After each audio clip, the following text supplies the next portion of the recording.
आज से पितृपक्ष चालू हो गया। आज से क्या चालू हो गए? पितृपक्ष। आज से आपको क्या करना चाहिए? अपने पूर्वजों की तिथि पर, जिस तिथि को आपके पिताजी, आपके दादाजी का भगवत धाम गमन हुआ है, जिस तिथि में उनका अंतिम संस्कार हुआ है, वह तिथि नोट कर लीजिए। उस तिथि पर उन्हें श्राद्ध करना चाहिए। श्राद्ध का अर्थ है श्रद्धा से दिया हुआ दान। उन्हें जल दान करना चाहिए। उनके नाम से भोजन निकालना चाहिए। उन्हें भोग, भगवान जी को भोग लगा के उनका एक अलग थाली पर भोजन लगाकर, और उस भोजन को फिर गाय को या कुत्ते को या कौवे को खिलाना चाहिए। जो हम पितरों के लिए भोजन निकालते हैं ना, आप उनको भोग लगा दें।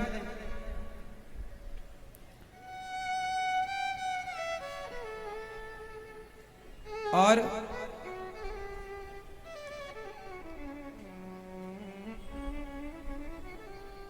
हम जो भी आज से अपने पूर्वजों के लिए अन्न निकालिएगा, घर में खीर पूड़ी जो भी आप मिष्ठान बनाएं, निकाल कर पितरों को भोग लगाइए। और पितरों के नाम से जल जरूर छोड़िएगा, जल दीजिएगा। यहां से जल छोड़ा जाता है। पता है पितरों को जल कहां से दिया जाता है? हाथ में जल लेकर यहां से यूं यूं जल भर के, और यहां से गिरना चाहिए पानी, यूं यूं।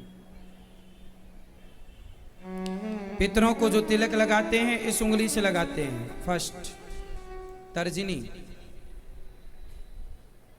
ठीक है?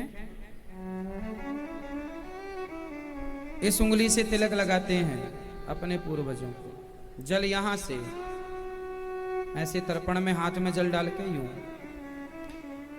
आप आश्चर्य मानेंगे, हमारे देश के लोग, कुछ लोग बुद्धिजीवी जो वेद पुराणों को नहीं मानते, वो कहते हैं तर्पण पण कुछ नहीं होता। आप आश्चर्य मानेंगे, विदेश की एक महिला ने श्राद्ध में पीएचडी की है। गया जी में आकर के उन्होंने पूरा विधिवत सब समझा, सब देखा, सब जाना, और इसके बाद उन्होंने श्राद्ध पर पीएचडी की है। ये कितनी बड़ी साइंटिफिक कारण है। ये कहा जाता है कि साल में ये जो 15-16, देखो ये मैं कटिंग लेकर आया हूं आपके लिए, अखबार की, पढ़ लीजिए। श्राद्ध पद्धति पर जापानी ने की पीएचडी। ये देखिए 18/6/2019 का अखबार है, ये देख लीजिए। हाँ, मिशिका नाम की एक विदेशी महिला है, जापान की है। वो भारत आई, उन्होंने यहाँ के विधि विधान को देखा, और उसने श्राद्ध पक्ष पर उन्होंने पीएचडी की। श्राद्ध पद्धति पर जापानी ने की पीएचडी। ये देखिए अखबार की कटिंग में आपके लिए लाया हूँ। जो लोग उंगली उठाते हैं अपने सनातन पर, उन्हें मैं बता दूं कि सारी दुनिया मान रही है सनातन को, और आप अपने धर्म पर उंगलियां उठा रहे हैं।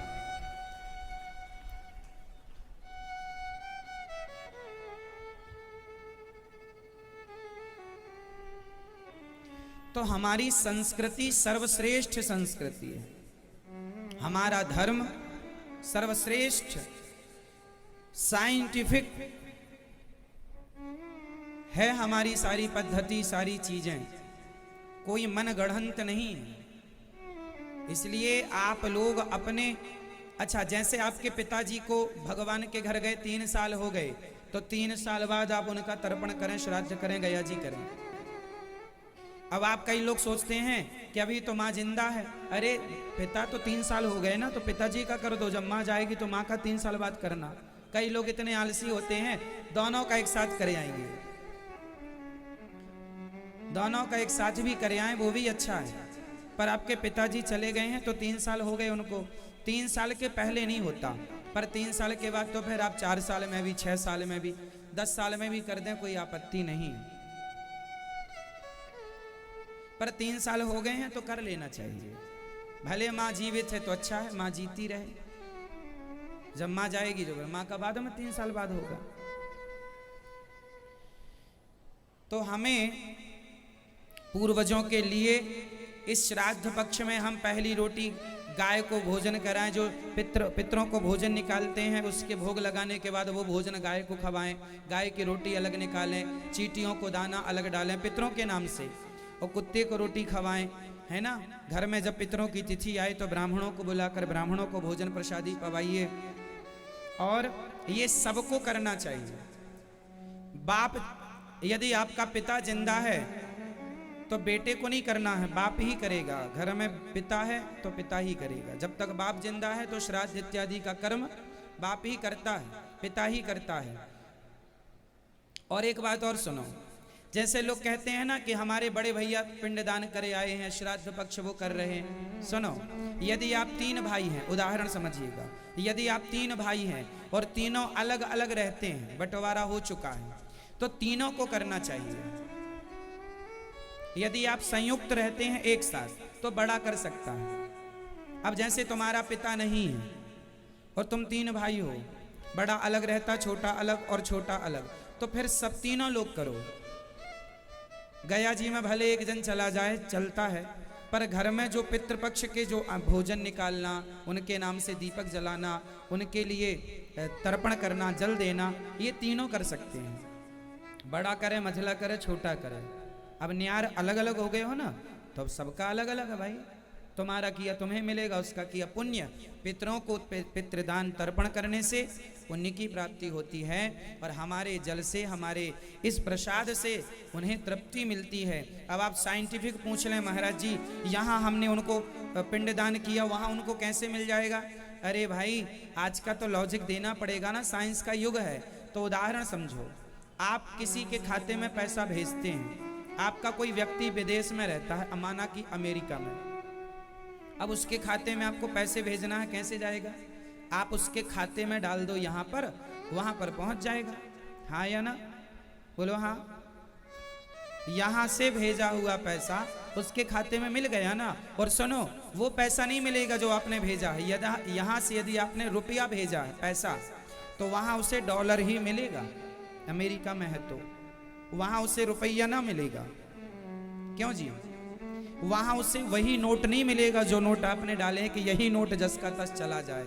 वहां उसे वो मिलेगा जो वहां उसे आवश्यकता है, अर्थात वहां की जो करेंसी है, वहां का डॉलर है, पाउंड है इत्यादि, जो हर देश का अलग अलग सिस्टम होता है, वो मिलेगा। उसी तरह आपने यहाँ पिंडदान किया कि आपके पूर्वजों के नाम से, तो आपके पूर्वज अभी वर्तमान में जिस समय, जिस योनि जहाँ हैं, उन्हें जिस चीज की जरूरत है उस रूप में वो पिंडदान उन्हें प्राप्त हो जाएगा। आपका किया हुआ यहाँ उन्हें उस रूप में मिलेगा, अभी उनको जिस रूप में जहाँ उनकी आवश्यकता है।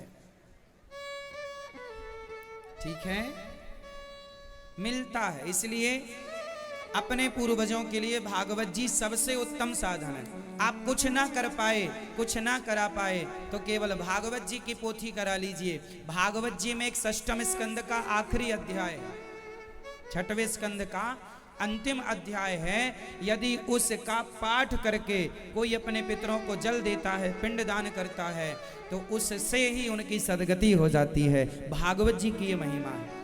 इसलिए जब भागवत जी का संपूर्ण पाठ कराते हैं तो सब कुछ हो जाता है। इसलिए भागवत जी की पोथी अपने पूर्वजों के लिए आप लोग करा सकते हैं। अभी 13 तारीख से यहाँ पोथी पाठ बैठेंगी, आप लोग भी अपने पूर्वजों के लिए आप कर सकते हैं, करा सकते हैं। जो आप अपने पूर्वजों के लिए ये 15 दिन 16 दिन अपने पूर्वजों को दीजिएगा। अब 16 दिन में एक दिन वो जो आपकी तिथि आएगी, एक ही दिन रहा, तो वो जरूर कीजिएगा। ये अपना कर्म है, करिएगा। साइंस की किताबें 4 पढ़ के अपनी संस्कृति ना छोड़ दीजिएगा। नहीं जी, हम नहीं मानते, ये सब नहीं मानने का कोई सवाल ही नहीं है। तुम्हारे बाप दादा ये सब मानते थे। शास्त्र कहते हैं, मैंने बता ही दिया, विदेशी महिला ने PhD कर लिया इसमें, अखबार की कटिंग भी बता दी प्रूफ के साथ। अब शास्त्र जो कहते हैं वो हमें मानना चाहिए। कई लोग शास्त्रों की बातें नहीं मानते, इससे बड़ा नुकसान होता है। आपके पूर्वज अभी देखो पता नहीं चल रहा है, लेकिन पता तो चलेगा कि हमने जो किया है नहीं किया है। इसलिए आप एक अच्छे पुत्र होने के नाते, आप एक संस्कारी पुत्र होने के नाते अपने पूर्वजों का ऋण, और कुछ ना कर पाओ तो एक रोटी तो गाय को खवा ही सकते हो ना अपने पूर्वजों के लिए। इससे क्या नुकसान हो रहा है? इसमें कौन सी तुम्हारी साइंस बाधा डाल रही है? इसमें कौन से तुम गरीब हो रहे हो? चलो कुछ भी मत करो तो एक रोटी गाय को तो खवाओ अपने पूर्वजों के नाम से। चारा डालो गाय को, इस समय कुत्ते को रोटी खिलाओ। जो कर्म है करो, ना करने का तो कोई बात ही नहीं है कि अनी जी हम नहीं करेंगे। क्यों नहीं करेंगे? माँ बाप का ऋण कैसे उतरेगा फिर? हर पुत्र पर माँ बाप का ऋण होता है। मातृ ऋण, पितृ ऋण, देव ऋण, ऋषि ऋण। देवताओं को भी तर्पण होता है, पता है? ऋषियों का भी तर्पण होता है। ऋषियों को भी, हमारे पूर्वज ही तो देवता। भाई आप कहते ही हैं हमारे पूर्वज स्वर्गीय, तो स्वर्ग में गए तो स्वर्ग में देवता बन गए, तो उन देवताओं का भी तर्पण होता है, उनका भी श्राद्ध होता है। उनके लिए भी आप अपने पूर्वजों के लिए तो करें ही, ये तो सब फिर बाद का विषय है।